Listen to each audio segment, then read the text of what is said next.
welcome to episode 24 of the Downunder The Ring podcast. I am the Warship, and today we've got a special guest on. It is Gino Gambino. You might know him from all of the great stuff over in Japan. You might know him from Australian wrestling. Usually I'd say, Phid, how you doing? But today, Gino, how you doing?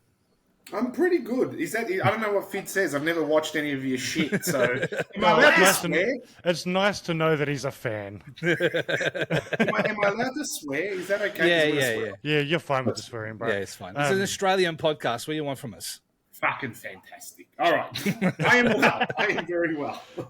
Good. Hey, Gino, awesome to meet you. Thanks for coming on the show. I suppose the first thing I'm really curious about myself is how did this whole journey start for you? Like, when did you get into wrestling? As in pro wrestling? In pro wrestling. Yeah, jeez. Maybe life. It's funny.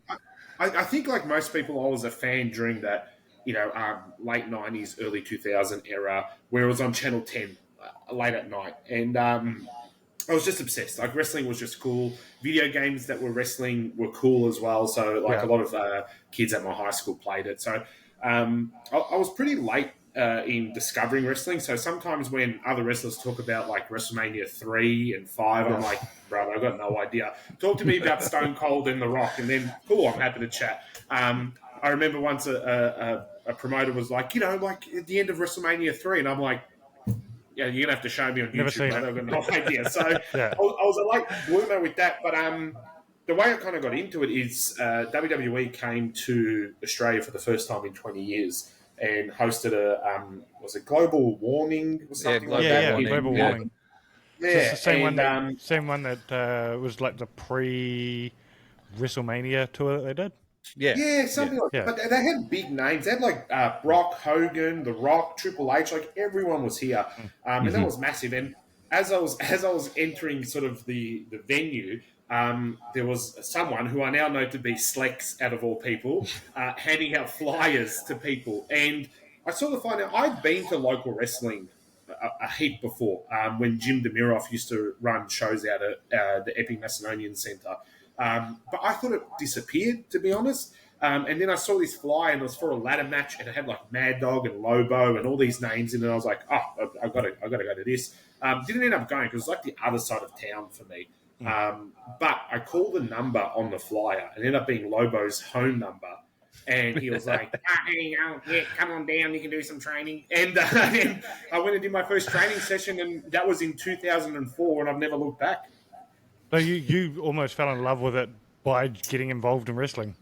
I don't know if I was in love, but I definitely wanted to do it. Like, I was like, this seems cool. This is like a cool thing that can be my personality whilst I'm trying to work out what I am as a teenager. So, really enjoyable. And I kind of was just like, I want to do this. I want to be Stone Cold. I want to be, cool and famous and the heel and all that stuff. So it definitely was. It wasn't love, but it was something. That's crazy to think about too, because like, so for me, it's only like a 3-year difference, really, between when I started and when you started. But you looked like you were in the business for like 50 years when I got there, because you would established yourself with a lot of stuff early on, I think I acted like I was in the business for 50 years, and that's why. Because, like, to be honest, I felt very comfortable within myself. I was dog shit, let's be honest, but I felt like I was better than most. So I felt like, when I met like you, Shippy, like, I was like, you're so wog like me. I was just happy to see another wog. I was just like, just come here, brother. Let me hug you. So I think we connected really well early on, and I just felt like I felt comfortable. I felt like I could talk to people honestly and openly about wrestling. Very later on, I find out that's not the case, but at the time, it felt like it was the right thing to do. So I definitely became a name, quote unquote, very quickly. But I kind of just took it by the balls. I was like, "Fuck it, I'm going to do it." It's really connective, isn't it? Like when you first start wrestling, it's like nobody likes the shit. No one likes it at all, except for me. I'm at school. I'm the only one who likes it. Maybe one or two other kids like it, but that's it. And then you meet wrestlers, and they all know the same stuff that you know. And they all like the same stuff you like. So it's completely different. I remember, like, for you and I had a few matches here and there. I'd done a little bit of stuff in the year and a half before we locked up. But Gino's actually really the first angle, I suppose you'd say, that I had, which was in Ballarat. And we had the series of matches there, which ended in like a first blood match, which the whole thing was just a really great learning experience, I think, for me to begin with. But I loved it too, though. Like, I took a lot away from that because it was the first time I felt like someone came to me and said, "What should we do?" And I was like, "Oh, like I'm kind of like the guy that needs to lead you a little bit," and that was nice. Like that felt like you gave me a responsibility that no one else had, and I was happy to take it because I wanted to be the big mad dog. I remember like student union, and you ended up being like the head of it, didn't you? Really, like the forefront of it. There was another guy, Sean King, who was so beyond his time. Like, I've spoken about him before on other podcasts. He was like doing super indie Kenta stuff when the only way you could watch it was downloading highlights on LimeWire. Like, he was wearing kick pads when kick pads weren't a thing. Like he was incredible. He was pretty much the head guy because he was probably the best wrestler. But you know, we had amazing people like Jimmy Ray's, like such an underrated wrestler. I still talk about him to this day. Like, incredible guy to watch wrestle. We had Trey. Unfortunately, Trey just sort of, you know, didn't want to wrestle anymore, and I think he's living on like a cruise ship in Mexico now. Like, it's just it sounds like amazing. He's living a rough life then. Yeah. Gave up wrestling, which is the right thing to do, but it's I'm not getting kicked in the face. I'm drinking Mai Tais on a boat. Exactly, but it's an incredible thing to see. That angle with the student union was something a bit different, but it's funny. I talk to people these days, and I'm like, "Oh, PWA Melbourne," and they're like, "PWA Melbourne," and I'm like, "Yeah, that's where it started," and they've got no idea, and they've listened to PWA everywhere. As somebody that moved to Australia only 8 years ago, like as far as my knowledge of PWA is just Black Label here in Sydney. Yeah, and you know what? That's great. I'm so glad it's still a name. But there was one stage where PWA was going to be in every state. Yes. And the only reason it's not is because Johnny Raddick's car broke down. So, What? So pretty much they were going to do PWA. So they started PWA Melbourne, PWA Canberra, PWA Queensland, PWA Sydney. It was all firing. You know, about to do PWA Adelaide, and Johnny Raddick had to go to a meeting, and the car broke down. He couldn't make the meeting, and that was it. It never happened. That was the end, and it just slowly declined PWA in every other state. It's crazy. No, but it's crazy that the story is an entire federation died because somebody's car died. Car broke down. It's funny, but it's funny meeting people who have no idea PWA Melbourne even existed. So because everyone thinks it's the Sydney one is kind of like the daddy now, right? It's like the original, and it is. It's an amazing fed that's kept the name going, and look at the talent they've churned out. Like, there is London and Paris, and Madison Eagles, Ryan Eagles, Jessica Troy, Charlie Evans. These are all people. Wahlberg. Like, you can't deny their level. It's incredible. Yeah. But in saying that, the Melbourne scene hasn't died because PWA isn't there, because I think they've got probably one of the most active scenes in Melbourne at the moment, because they've just got so many different organisations doing stuff there. Yeah, but is that a good thing? Like, I get it. I love that there's a lot of places for people to work, but diluting the talent as well, it just hurts everyone, because we're trying to fight over the same fans to come to our shows, where back when MCW, just pre-COVID, was kind of the main stayer. Like, BCW and all that had their shows, but, you know, MCW pre-COVID was consistent. Now they're incredible as well. Like, their production's massive. They've got big names and stuff like that. But I think pre-COVID there was this thing of, well, I have to go to that show. And the other shows are great, but this is the show you got to go to. Well, that's a problem, isn't it? When you've got like 12 companies in the same state and they've all got a show once a month, it really ends up being, if you're not going to wrestling every single weekend as a fan, you're fucked. Yeah. So something has to give. Well, there's an argument to be made as a fan of that being a thing at the top level right now as well, right? Like, it's awesome being a fan in pro wrestling right now, because we've got WWE, we've got New Japan, we've got AEW, TNA's back and looks like they're going to kill it, right? Yeah. We've got so much happening at that top level, but as a fan, I have to choose which one I'm going to watch. Even us, who we do a weekly show about pro wrestling, right? Yeah, it sucks. We need to choose how much we are going to watch, because we've all got jobs and stuff, right? Yeah. It's too much. Yeah. But here's my question. Go. Sorry, I don't mean to, but it's something I spoke about today with one of the boys at the gym, and I said, but do you care anymore? Because I used to care when Kenny Omega was wrestling Okada, and the only way I could watch him was trying to find a link through a Japanese website. Now I'm watching him every week, and I'm kind of just like, do I care? Is it cool anymore? Well, that's the same thing with like the multiple companies in the same state, right? So if you've got like Slex Wrestling on 5 different shows in Melbourne, do you really want to go see the 6th show? Like, that's the thing. Yeah, I feel like we've got a lot of choice, but is choice a good thing? My biggest example is I hate the fact that I can stream shows now because I'm like, I don't know what to watch. When back in the day, I used to get the TV guide out and like circle. I watch Frasier, then MASH, then a little bit of news, then Simpsons. I had no choice. It was what was on, and at 9:30, I was like, well, that's all my shows. I'm going to bed. Well, now I'm at 11 o'clock going, have I got time to stream another episode? Do I watch a movie that I like? Can't find a movie. It's on Netflix. Need to go to binge. Sometimes choice for us is too much of a good thing.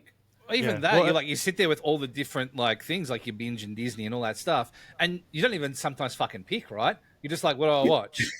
And then you go from one to the other, and you don't pick anything. What did you watch on TV last night? Oh, I watched half an hour of the Netflix menu, and then I watched an hour and a half of the Disney Plus menu. It's so silly. Yeah. So, I guess let's for the people who don't know more about you, I guess we probably should do the round off there. We've kind of spoke about your beginnings, but let's get a bit of an overview of you, probably in your time overall. But we'll start with like Australia, and then we'll move into how you got your opportunity to go overseas. Yeah, sure. I think my time in Australia was there. I'm very aware. But I pretty much covered my shitness quite well with other things in the sense of character work and stuff. So out of necessity, out of being really overweight and really shit, I created a character called Mr. Juicy. And Mr. Juicy was a comedy character that wore a KFC bucket on his head.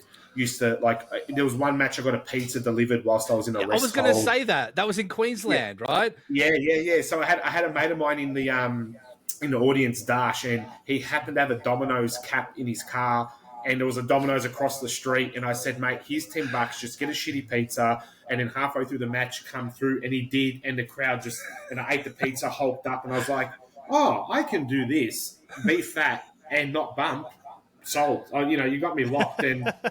And Mr. Juicy sort of just evolved. Eventually, I started getting booked at MCW after doing like a squash match for Peterson. And Fresh goes, let me see what Mr. Juicy is, because Chris Fresh was booking MCW at the time. And I wrestled, I reckon, Concrete Davison in this match. And he goes, okay, I get it. And we both did some comedy stuff, and he got it. And what we did is we built this comedy character to the point that the crowd cared for him so much that when the bad guy Crackerjack came along, we were like, we were on. Like he was the bully, I was the nice guy, and they wanted to see me win, which I didn't, but that's the story. So Mr. Juicy was born out of, I think, necessity for me, because I just was in bad shape. I wasn't wrestling well, and I knew I could do comedy if I wanted to, which, can I just say, is a very fine art. A lot of people talk about, deathmatch wrestling is a fine art, or, high flying is a fine art. Comedy is so difficult if you don't know how to do it. You need to be naturally a funny person. You can't just get in the ring and be like, I'm going to do a comedy spot. It's something that we talk about all the time on this show as well, is like wrestling is amazing when it can be taken seriously and believed in, but it's equally as amazing when it's silly shit that is funny, it's hilarious, genuinely hilarious, and when the fans buy into the stupidity of it and treat it like it's real, right? It's amazing. I mean, I look at to think about that as a good perspective. Before your MCW run, when you were doing Ballarat with me and Jim and everything like that, we treated you as a serious wrestler, and your gimmick was a serious wrestler, but how it translated, the times it got the most over was when you got like a fucking old war helmet and put on your head and did a headbutt, and the stupid stuff from there. And it wasn't until you really just said, okay, well, maybe I'm not a serious wrestler, and maybe there's more to it. But then again, to say that, yes, Mr. Juicy was awesome, but when Mr. Juicy became like a serious wrestler later in MCW, it was another evolution again. Yeah, and I think that's the thing you have to realize is you can't. I mean, you can have a great gimmick and you can do it forever if you want. Like let's look at the big stars; they've always had the same gimmick. But to grow your gimmick as well, I was like, I want a new challenge, and the idea of Gino was the challenge. That Chris Fresh again came to me. He's like, there's a heel run here. Can we kind of do it? And he explained us things, and I was so fucking against it. Like he was like, "You're not going to have entrance music. You're not going to talk. You're not going." I was like, "Holy shit, they're going to hate me." And he's like, "Yeah, that's the point, brother." And I was like, "Oh fuck, all right." And yeah, it was a nice challenge that paid off massively, because it was probably the strongest story that we had at MCW at the time, and it kind of made me grow into a better professional wrestler and got me noticed a little bit more than Mr. Juicy did. I guess Mr. Juicy got me noticed because of the promos I did with like Duke Hudson and Shane and Mike and stuff like that. That got me noticed. But once I started doing Gino, there was all of a sudden an interest in what the storyline was. Because I just did the same match every main event. I just was like, cool, this is the match I do, and we're going to do it, and everyone was happy with that because it was easy. But it must be scary going into something like that where there is a huge element of the unknown. You've been a guy who talks and has got his shtick and stuff, and all of a sudden you're like, no music, no talking. It was terrifying. It must be scary. It was terrifying, and I was really lucky. Sebastian Walker, who was my gimmick manager at the time, who's wrestled forever and got into management, and he's a friend of mine and Chris Fresh's, and we used to sit down all the time, and I used to be like, fuck, I can't do this. And they're like, no, just do this, try this. And then kind of once I built my confidence with it, I then started coming back with ideas too. And once that flow started, we had it. We knew we had it. And the crowds just got bigger as we did it. Like, we'd sit around the 400 mark, I won. Got to the 500 mark, I won. And then all of a sudden, they just wanted to see me lose so badly that they were buying a ticket. And that's wrestling. We are a traveling circus, right? Come to me for the show of the bad guy that should lose and never does. And then one day he does. You went from being this like comedy joke of a character who never even had a separation in your eyebrows to now beautiful trimmed eyebrow. But you probably went from like, I don't want to say mid-card because you were still at the top of cards, but like as far as the perception, it was like, it's just Gino. Yeah. You went from that to, in my eyes, and not just because we've been friends for a long time, but there was a period there when you were MCW champion that you were the most talked about person in the country as far as wrestling. I'm very lucky in the sense I have severe ADHD. Right? So I hyper-focus. And at that time, I was hyper-focused that I did want to be the most spoken about person in the country. So I was like, I was messaging every promoter. I'm like, book me. No problem. Book me. And there was a time I was flying every single weekend in and out of a state and wrestling 2 or 3 times because I wanted to be that guy. And look, it comes with its challenges as well. It comes with its own heat. A lot of people don't like that because a lot of people want that spot. And a lot of people are willing to do a lot of things to take that spot from you. And that's fine. I welcome the competition. And I felt like it was growing wrestling in general. I feel like everyone was kind of buzzing at the time. Not because of me. I didn't think I was like fucking Moses parting the sea. But it just felt like people were interested. And that was nice. And then like the whole Bullet Club stuff as well was unexpected. And then all of a sudden I'm like going to promoters going, hey, I've got a New Japan person. Do you want to book them? And they're like, okay, yeah, fuck, let's do it. And, you have Will Ospreay in a fucking country town in Queensland. You got Tox in Sydney, like, and all of a sudden Naito in Melbourne, and we were buzzing. Like, all of a sudden we were like, fuck it, let's do it. And it felt really good at the time. Before we go any further, this show is brought to you by OG Nerd. OG Nerd represents the gamers, the cosplayers, the collectors, the model makers, the tattooists, the artists, and the athletes. They are not just a clothing brand, they are a subculture. OG Nerd revel in their halcyon youth and embrace the lifestyle driven by nostalgia, humble beginnings, and heroes. OG Nerd strives to offer quality, comfortable, and above all stylish streetwear apparel inspired by a lifetime of gaming, music, and street art. I've worked with OG Nerd for many years and find their apparel second to none in terms of quality and appearance. Whether it's at a wrestling show or a convention, you'll be hard-pressed to find a better armor for your rig. Get yours at ognerdlife.com. Well, tell us how the New Japan thing started. I say this all the time when I'm asked. It started from a cup of coffee, out of all things. So, awesome. Things were buzzing, which was really nice. And I got booked in New Zealand. So I got booked to wrestle in New Zealand. And whilst I was there, I met Tox. And I did Mr. Juicy, which was great. And he came over and he's like, "Hey, bro, just want to let you know, I like the gimmick." And I was like, "Oh, thank you, man." Shook his hand. I was like, "Oh, Tox Farley. Like, that's pretty cool. The underboss, right?" I flew back home and I just did the wrestling thing of, going into the DMs and being like, "Hey, mate, nice to meet you. Hopefully we can catch up." And he goes, "Oh, yeah, bro." He goes, "My brother lives in Melbourne. Next time I go visit him, would you like to catch up?" And I was like, "Cool." Didn't think another thing of it. And I was like, "Yeah, I'm keen for that." And he did. A couple of weeks later messaged me. He's like, "I'm in Melbourne. Do you want to have a coffee?" And I drove out, picked him up. We went and had a coffee. And he pretty much said to me, "We want to run a tour in Australia." And in my mind, I'm like, how the fuck do we do that? Like, that just seemed impossible. And I said to him, "Look, why don't we start small and then we'll get there?" And he was like, no, let's do a tour. And I was just like, it's just not possible for us at the moment because just the price range for any promoter just wasn't worth it. In saying that, there was other promoters booking people, and I was just like, for that money, you could have had half of the Bullet Club here, but that's another story. And so we had this cup of coffee, and I'm like, "Hey, I think there's a lot of talent in Australia that's not being seen.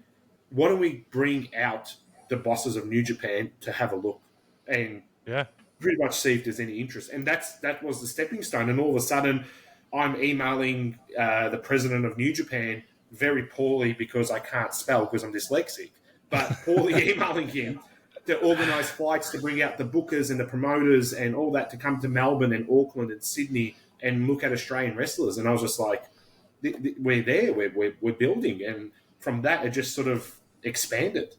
Mm-hmm. And you would have got so many new friends. It's funny, those same friends aren't around anymore. Shocking. It's shocking. I tell you what, the more I hear these stories from Shippy about the way the wrestling industry works, the more I realize it's so much like the video game streaming content creation industry. And that's where I come from, right? And the whole, I bet you made a lot of mates when you started working with those people. Yeah, of course, that's familiar. And look, it's kind of how I think when I started all the New Japan stuff, and I was aware, but it was kind of nice to be popular too. I was like the fat kid at school who finally had friends because I bought fish and chips for lunch. Like, everyone wanted a chip, and I was happy to share it because I felt like there was an end goal, and I felt like everyone was sort of on board once it started rolling. Like, we announced Okada at a Ukrainian center in Essendon in front of 200 people. Like, at that stage, no indie promotion that wasn't directly connected with New Japan had booked Okada. And that man was just like... And which era is this? So what year? I think it was like 2017. Yeah. Oh, yeah, so it's not distant. Like, we're talking like well-known Okada at this stage. Brother, he was the champ at the time. Yeah. He just won a dome against Kenny. Like, it was wild. Like, we couldn't believe it. We were like, this is like having Ric Flair in the 90s. Do the tour again. Like, we couldn't believe it because initially we reached out about having someone, and we kind of thought, Minoru Suzuki, Ishii, someone along those lines that's still really well respected and would have drawn, but attainable. And when they came back, they're like, "No, Okada wants to come to Australia." We're like, okay, how the fuck do we do this now? Like, it was a panic. All I remember is Slex did the promo. Me and Mikey J were upstairs at Essendon, like, hugging each other because we were so excited. Promo hits, and the ring announcer goes, "And tickets are on sale now." And every fan stood up, turned around, and lined up the tickets whilst the match was happening. And I was like, "Oh, that poor man event!" Like, it's just, but there was excitement. Like, the fact Okada was coming, we were the first promotion in the world to book Okada as an independent, and it still blows my mind. I still get goosebumps watching that promo. It's actually crazy. Looking at, like, your transition from all of that, like, when it came to Bullet Club, what was the catalyst there? Aside from just being mates with Tox, was there anything else that went on through that? Or was it just like, I'll bring you in and we'll see how you go? Because then you obviously had the match as well over there. Yeah. So it was a bit funny. I don't think I've actually. It's probably the first time I've ever spoken about it truthfully on a podcast. But pretty much, he came to me and goes, "I've got an idea," and the idea is like a Australian version of the Bullet Club that I would have head up, and that would be like in and out of Japan, but mainly building the Australian scene. Tox was really strong on building Australia and New Zealand as this incredible scene that was like second to Japan. Like, and now he's executing that passion, right? Exactly. So pretty much what's happening now is what the plan was back then. To have this offshoot of wrestlers that came in and out of Japan for tours, weren't full-timers, but would come back home and you'd be like, hey, I just saw Gino on Tokyo Dome. I now get to see him at Essendon. I'll buy a ticket. That was kind of the plan. And he pretty much said to me, so I'll put you in Bullet Club. And I was just like, is that even possible? Like, to me, that just didn't make sense. Like, that didn't seem... And everyone says, like, there were so many people who were against it. Like, there was so much chatter online about, oh, boy, Gino. And I don't blame them. Like, I wouldn't put me in Bullet Club either. But the thing is, what am I going to say? Am I going to sit there with the man and be like, I don't deserve it, mate. You give it to someone else. I'm like, fucking give it to me. I'll fucking take it, right? And That's my life mantra is never say no to an opportunity. So yeah, and I just thought, okay, well, if it's going to be someone, it might as well be me. Like, don't get me wrong, there was other options all over Australia that could have easily done it, and like Jag, Mikey Nichols, Shane Hayes, Jonah Rock, Slex, like all these people that we could have been there, but at the end of the day, I'm the one who had the coffee and just ended up in that spot. I didn't want to I didn't almost want to be rude and be like, oh no, not for me, right? And you weren't stepping on anyone else's feet or nothing like that. Like, it wasn't like you were saying, no, you know. But the understanding was that there was going to be a Bullet Club Australia where, like there is now with the what are they? Not War Dogs. What are they? Fucking the PWA Rogue Army. Rogue Army. Yeah. Not Bullet Click. Rogue Army. So Hey. So it was meant to be like the Rogue Army. It was going to be called Bullet Club Australia. So my thought process was, okay, it's me, but it's also going to be all those names I've listed off as well. And that was kind of the plan. And then, okay, I've never told this story, so this is a bit of an exclusive for you. Then, unfortunately, there was some bad blood at the time between a few of the members of Bullet Club, some which aren't at New Japan anymore. And for whatever reason, I became the shit, the person that was going to cop the most shit. Because what power did I have? Fucking none, right? And unfortunately, the Bucks, Kenny, Cody Rhodes, just had goes at me online in videos like that. Being the elite, they made like fat comments and comments about being shit and about my Twitter and about my Facebook and my Instagram. And to be honest, I get why. Like, I understand I wasn't to their standard. I understand that. But also in my head, I thought to myself, mate, I'm just a fucking shit, fat indie wrestler from Australia. Why are you worried about me? Like, why are you concerned about me now being part of this, wrestling group that's not real? It's not real. You get my point? Like, this isn't a real gang. We're not in a bikie gang. I'm not getting patched in. Like, it's not real. What are you upset about? Like, I always thought to myself, because I put up a T-shirt once, sort of the Bullet Club. I forget what it was, but it was like a Gino eating the Tokyo Dome T-shirt. And I thought to myself, if one of those people, if Kenny, the Bucks, Cody Rhodes, just had liked a tweet or retweeted something that's free, that would have cost them nothing.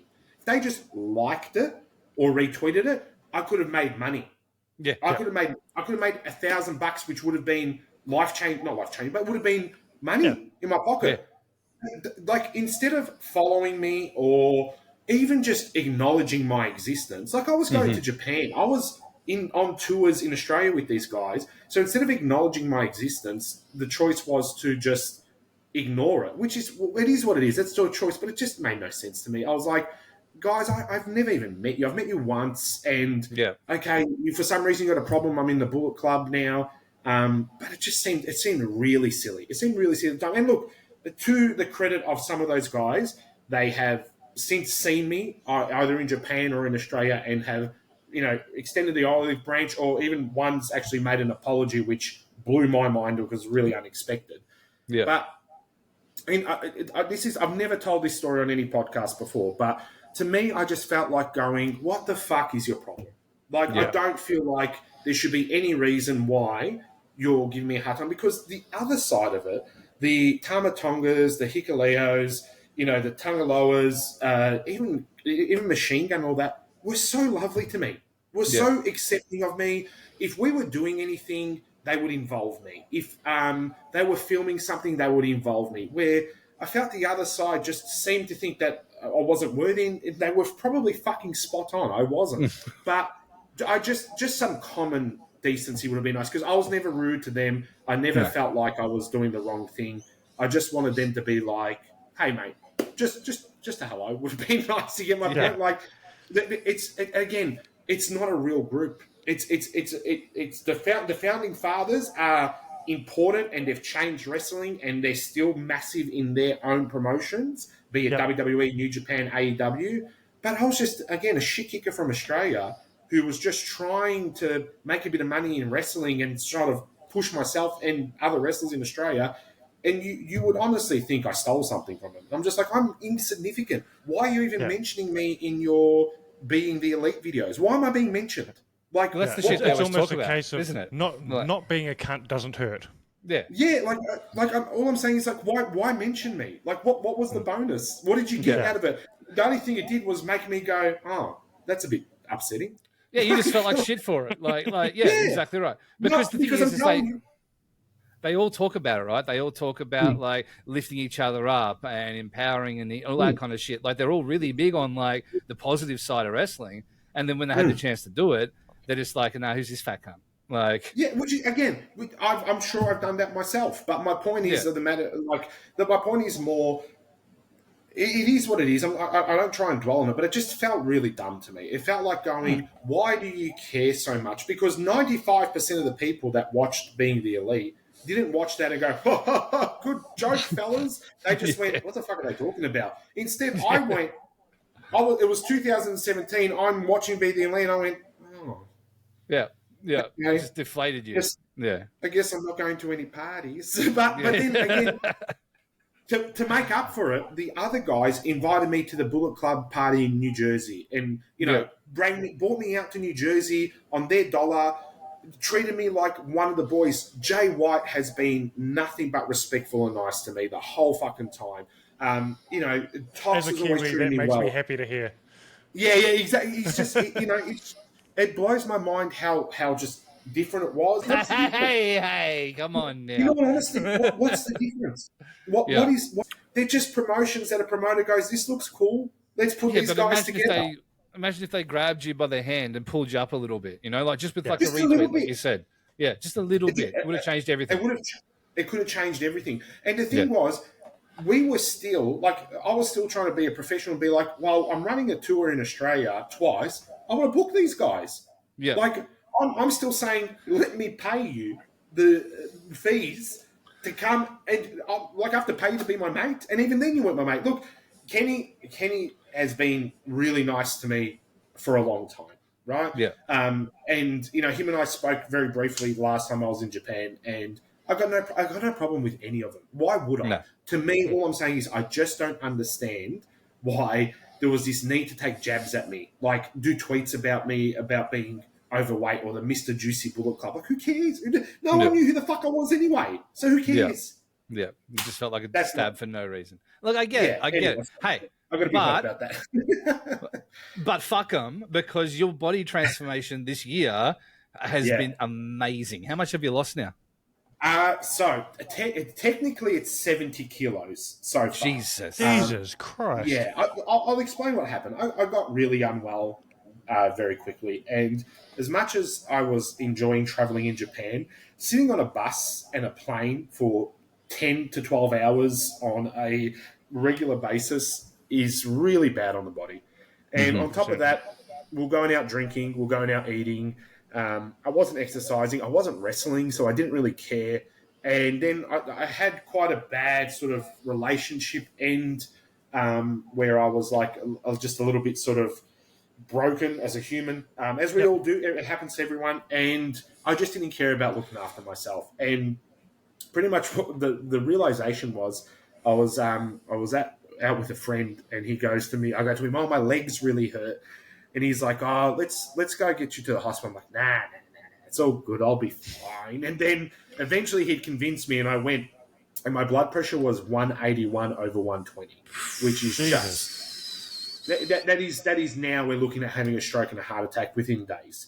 And I was like, oh, and they found a blood clot, which I am susceptible to. I've had multiple blood clots, and so I wasn't surprised. But they give you an injection of what's called Clexane, and the Clexane thins your blood, breaks up the blood clot.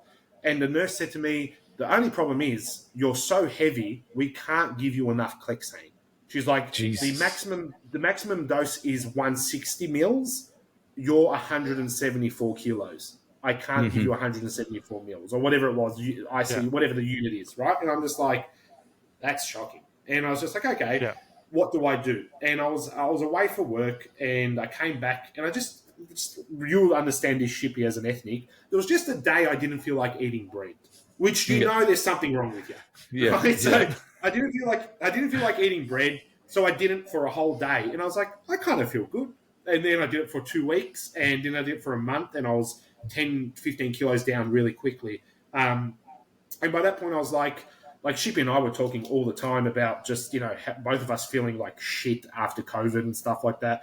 And I'd seen Marcus Pitt's business Progress 365 do these transformation photos with like Taylor King and stuff like that. And I was like, okay, I think I can go back to the gym. I used to go to the gym all the time.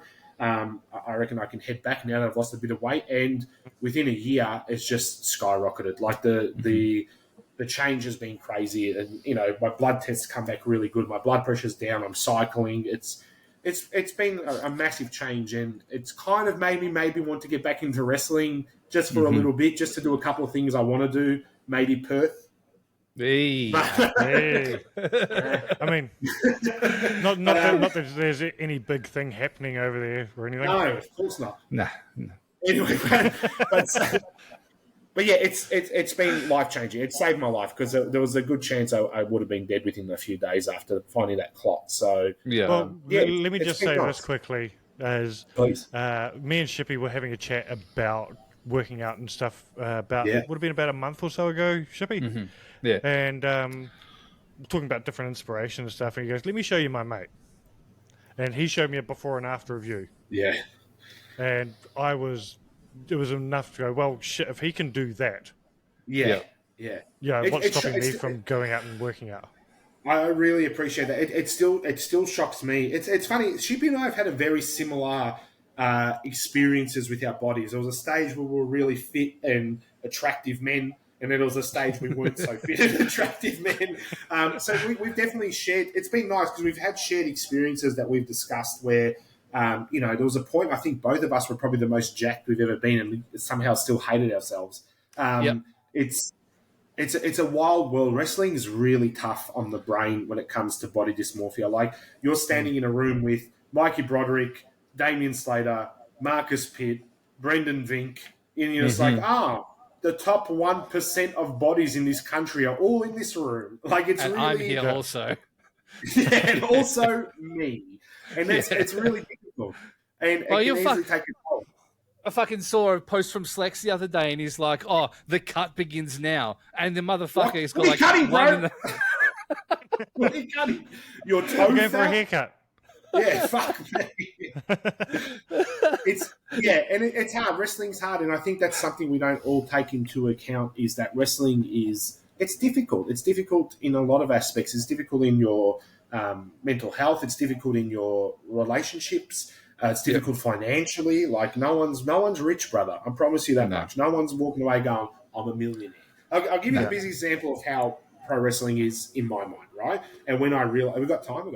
When I realized that maybe this isn't what I want to do. So I was in Japan. I don't know if you've heard of this place. It's called New Japan. Worked there. Oh, maybe. No, I never heard of it. Anyway, so we were in Japan, and we had to go from, I want to say, Beppu to Fukuoka, right? Which is about a 4-hour bus ride. Now, usually we do it the next day, but for some reason, they were like, we're doing it after the show. And I was like, okay, cool, like, whatever. So we wrap up, main event happens. The main event is Jay White versus Goto. great main event, really hard hitting, in one of the biggest stadiums, so it was like an important match. We get on the bus, and I'm sitting there, and I'm just like, what the fuck's going on? I'm like, why? This usually doesn't take this long. And they're like, we wait for Jay White, because we had a Bullet Club bus, so I was on that bus. Jay White gets on, and he is taped up, ice pack, still in his gear, unwashed, like breathing heavy, sweating, sore. He sits in his seat, and the bus driver starts driving for 4 hours. And I thought to myself, this man is our Kobe Bryant. Well, maybe that's a bad example. This man is our, LeBron James, right, of New Japan. If he was leaving one of the fucking games, I don't know what they call it, the series that they have, the World Series. What's the basketball? Tell me out. Grand finals. Whatever, right? Yeah. If he was leaving that, he'd be in a helicopter with an IV drip and a doctor massaging his fucking feet. Where here they're like, get in the truck, like get moving. I'm like, is this worth it? Like, I wasn't even wrestling. I was commentating and I was tired. Like, these guys have just bashed each other and they're sitting on a bus for another 4 hours. And I was like, why are we doing this? What are we achieving? Like, we're like a circus. We might as well be a circus where at least circus people get their own caravan. You know what I'm saying? Like, we're all in the same bus thinking it up. Like, it's just, I think there's this glamorized version of wrestling. The hotels and the parties. Yeah, that shit all happens. But let me tell you something. When you're sitting in a hotel with 7-Eleven spaghetti vomit on the floor because you've been sick from drinking so much, and you've got to pack your shit for an 8-hour drive to Hiroshima, it's not that good. It's not that glamorous. Like, it's different. And even you're sure taking the shine off this.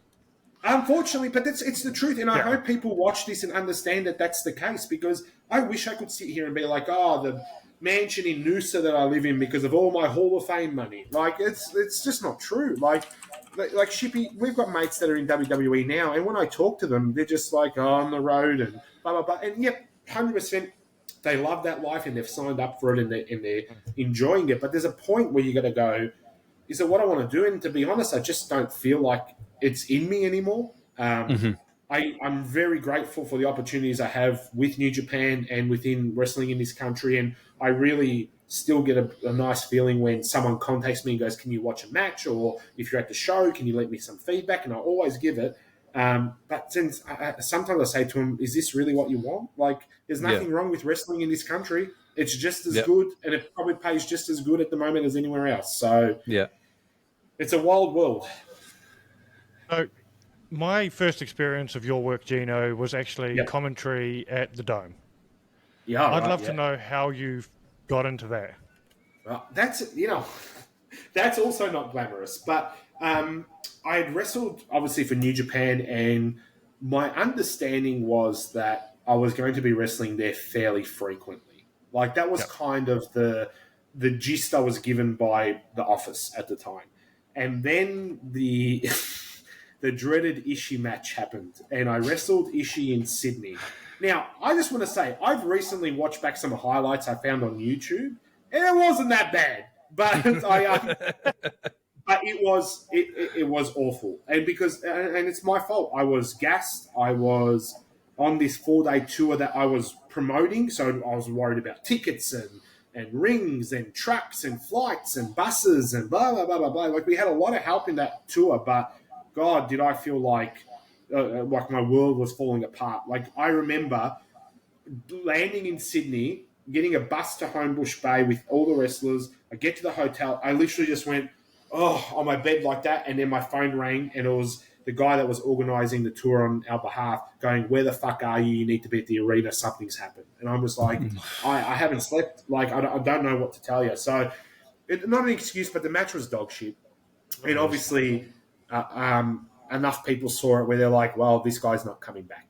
And that was really a hard pill to swallow, because I had these delusions that I was going to be in the G1. Like, my brain was like, of course I'm going to be.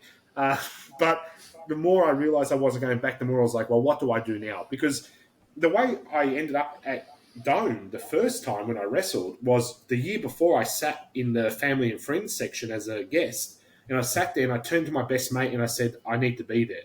Like, and the hyperfixation kicked in, and before I knew it, a year later I was.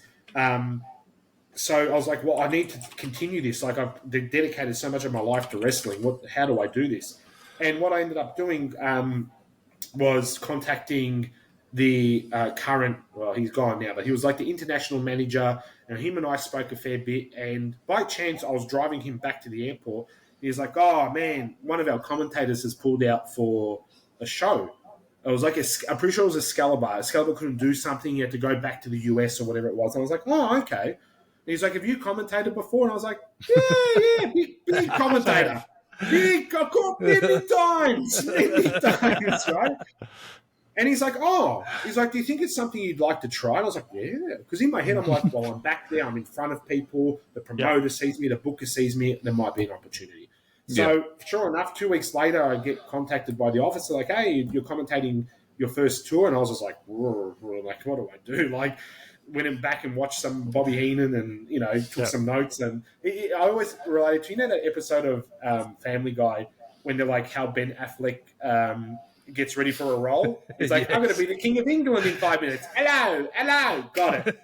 Got it. That's pretty much what my warm-up was. And I was really lucky that Kevin Kelly liked me from the get-go and was just like, cool. And in my head, I'm like, well, I can't commentate and I don't know many wrestling moves. I'm just going to do stand-up for the next 2 hours and let's see what happens. And I did. And then all of a sudden people were like, this guy's hilarious. This guy's funny. Dave Meltzer's like the funniest commentator I've heard. I'm like, brother, I'll take it. And I just did that. And it worked perfectly because Chris was the stats guy, Kevin was the straight guy, and I was the idiot. And in any comedy trio, that's what it is. 100%. There has to be a straight man, a comedy guy, and someone who actually calls the action.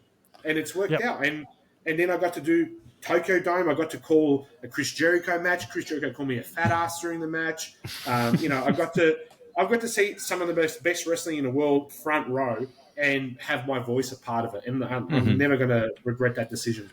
And look, you must be doing a good job because there's a sign at Wrestle Kingdom this year asking where you were, brother.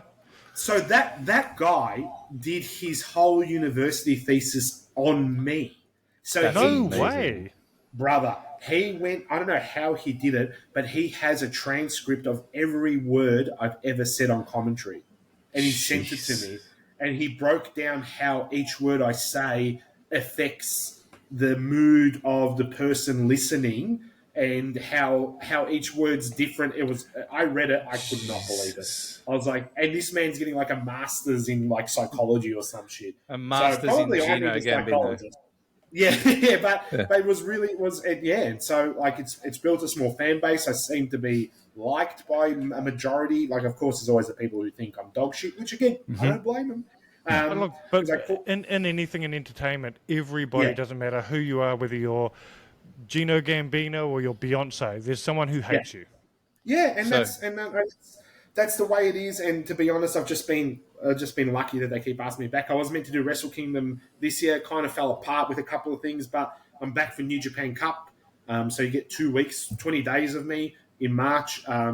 New Japan Cup's a hard slog when it comes to travel. We do all the little towns and little circuits. Like, I'll give you an example. I know everyone thinks New Japan's glamorous and so is WWE, but when you're in the circuit and you're wrestling in a basketball stadium in fucking some Japanese town that no one's heard of, I go, this is Aussie wrestling. We're back. It's not different. We're just on television. So I was recently talking to Hinata, and he was saying about how bad the tour is and how much it takes it out of them.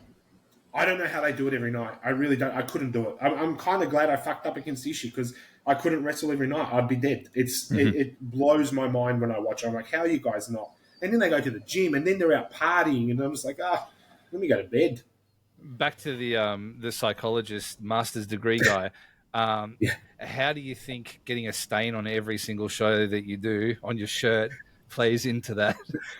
Brother, I get a stain at home eating dinner. Like it is a typical WOG thing. I will never forget that day. I was holding that cup of coffee, and I was like, and I hear in my headset, 30 seconds, Gino, and I'm like, okay. And I turned to Chris, and Chris goes, don't spill that coffee on yourself. And I went, huh? And just I was like, no.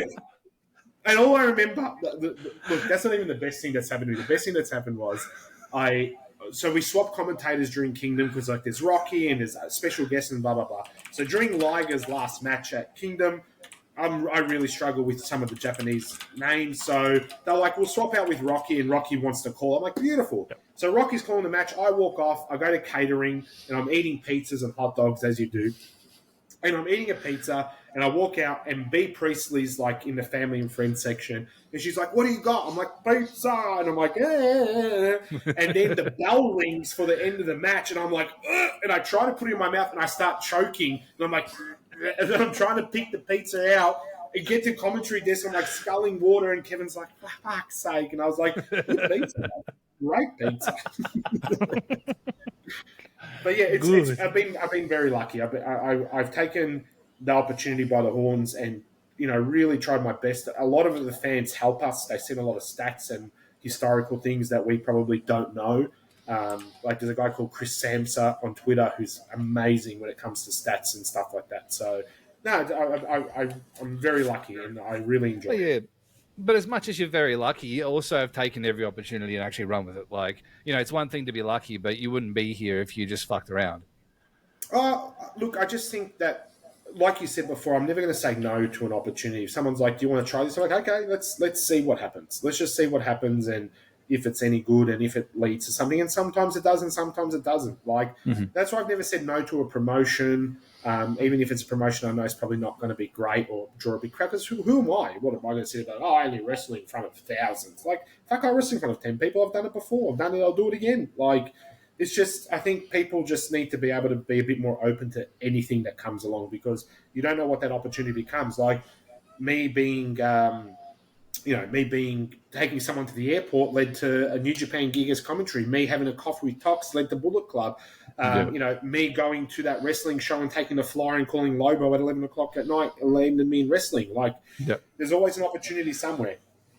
So, I guess all of the stuff about fans and everything leads us to a couple of questions we've got here. Sure. And one that we have is from Chunky Droid. And it says, best memories of working PWAC and your days in Canberra.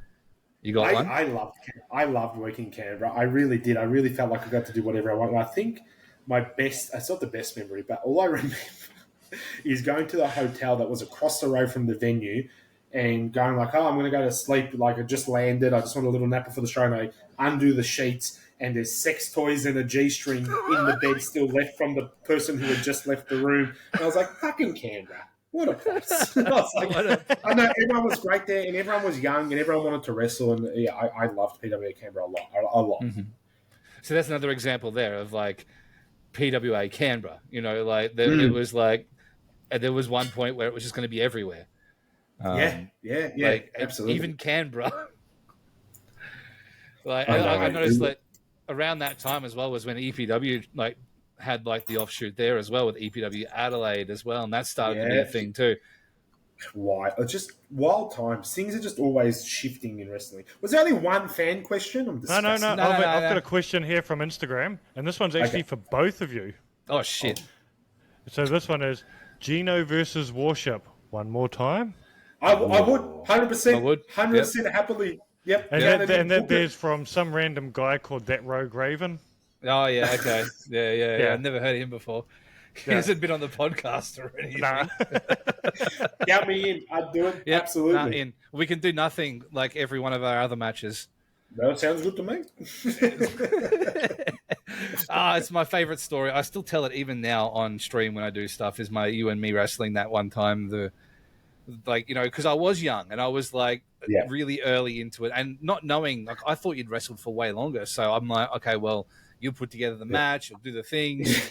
And I remember we just had this bit at the start where we had a bit of a hot start, and it ended up with me in the corner, and you hit a big splash from one side of the ring to the other. And it was literally the first thing, maybe the second thing in the match. I think I walked to the other side and you whipped me and did it again. And after you did it again, you're like, I'm too tired. No more. That's it. No more, that's it. That's it. We've given them everything. I always thought that we would have had a great match if we had just done one arm drag, the other guy arm drags, who just both roll out of the ring to the floor, 10 count, finished. Count it out. Done. Brother, done. Finished. Call it out there. I'm done. Count me in. But I'd do it, absolutely. If my neck allows me to, I'm up for it, for sure. I love it. We also have one on, this is from Clayton Hughes, Claydog XX on the internet there. Thoughts of the state of Australian wrestling today? I think it's probably just as good as it ever was. Like, there's so much talent and there's so much. Like, you remember when we started Warship, the idea of sending a VHS tape to someone in the hope they would book you and then paying your way to go there and wrestle at some shitty fucking school was it. You made it. So yeah, I think right now with all the talent, if you look at half the rosters in the country, it's amazing. You can't piss on that at the moment. I think it's really good.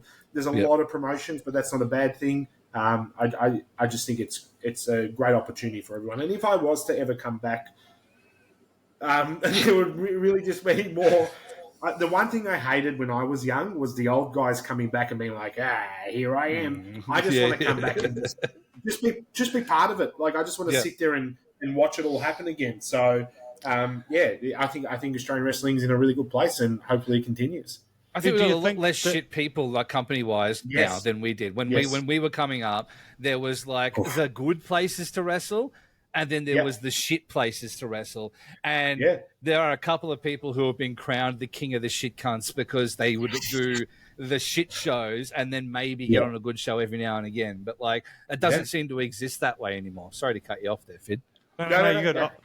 I was going to say, like, do you think that the fact that we've got so many both Australians and New Zealanders that are now wrestling at the highest level in pro wrestling, whether it be AEW, WWE, New Japan, do you think that exposure to the Australian scene is bringing more eyeballs to the independent scene?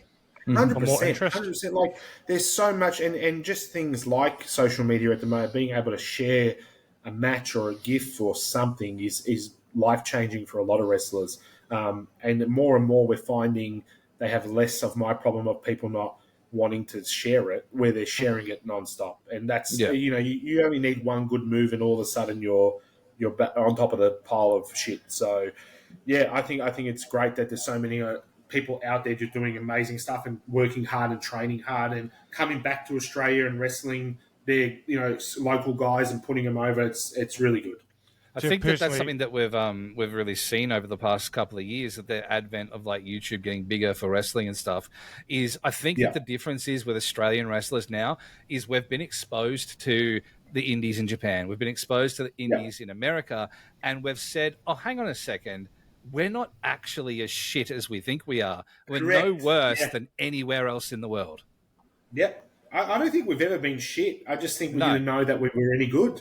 Yeah, and look, as a fan, I think seeing the likes of, Minoru Suzuki and Will Ospreay and Ultimo Dragon coming here to do small indie places at an RSL, but it tells you that they're interested in coming here 100%. As well, right? Yeah, I mean, you look at Okada as the difference there, right? Like when you go Okada over here, I know that we were both around shows where it was like maybe Billy Kidman would be on a show or something like that, and not to discredit Billy Kidman, but there's a difference between Billy Kidman and peak Okada. A little bit. Yeah, it's a different world. It's a smaller world, but it's a great opportunity for everyone that's involved. So yeah, a lot of people think Australian wrestling is not in a good place. I think it's in a great place. Yeah, no, good. All right, so what's next? What's next for you? I don't know, to be honest. Look, there'll definitely be, let's not lie, there's definitely going to be some times I'm going to pop up at shows this year.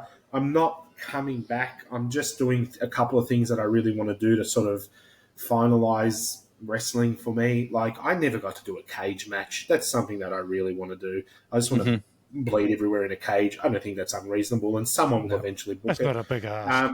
I've got a lot of friends in Perth. I've got a lot of friends in Adelaide. I've got a lot of friends in Queensland in Sydney that I'd love to see before, officially done. And I've been officially done now for 4 years. Commentary seemed to be the only thing I wanted to do. The idea of bumping wasn't a thing. But now that I've gotten fit and stuff, maybe just a couple of things this year. And again, not a comeback, not anything crazy. I don't want a farewell tour where I'm waved through the streets because a lot of people don't like me and I don't blame them. But eventually it would be nice just to see my friends. Like Warship, I haven't seen you for years. Like, it'd be nice to come over, do a wrestling show, hang out with you guys, and have an opportunity to be like, hey, like, thank you for everything, because I've got no value in wrestling anymore, and that's fine. I've been away for a long time, so just be nice to sort of see my friends before I kind of go, well, that's about it. Yep. No, I get it. And we're going to get to hear your voice a bit more as well.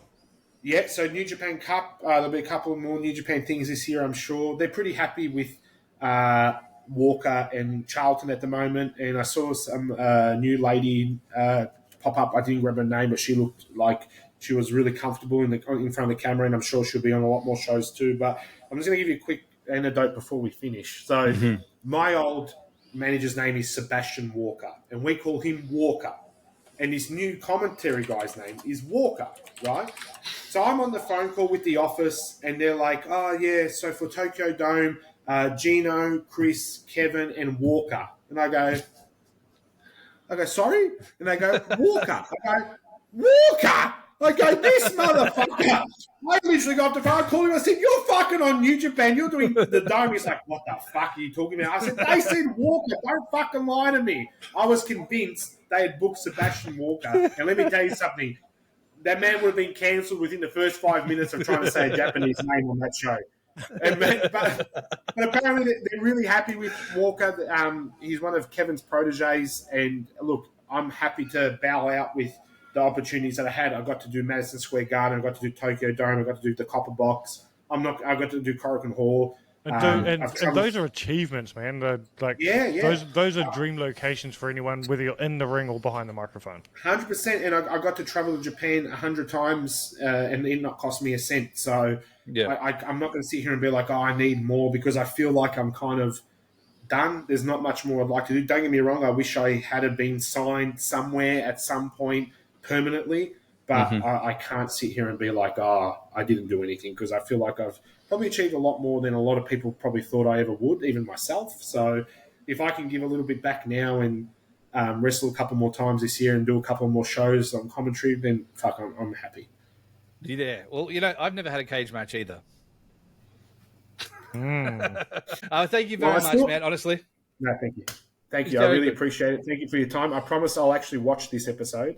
That's okay. I believed you every time you said you listened to them, so it's okay. Yes. Please stream again, Warship. I enjoy your streams. Please do more streams. Look, as soon as we get ourselves some help with this computer, wink, wink, nudge, nudge, any sponsors, it will be a lot easier. Right now, it's Cactus, so I'm using a laptop, and it just doesn't do what I need to do. So, don't worry, I'm on my work computer. No, you're not. Don't say that. Shh. No, I'm not. But thank you so much. I really appreciate your time. I know I talk a lot, but I hope this has been a good podcast, and thank you to everyone who sent through a question as well. No. So we're not going to do like an Aussie wrestling roundup this week just because we've got a guest on. Big thank you to Gino for coming on and hanging out with us as well. Hopefully it was really good for you guys to get a bit of a perspective into the background of wrestling. I know I provide that most weeks, but this is a little bit different. So a little bit more of an international feel to it. And it just goes to show you that it's pretty much the same no matter where we do it. Thank you so much for listening. Phid, I hope you had a good time listening on as well. And no matter who you are, what you do, give me a kiss, and we'll see you down on the ring.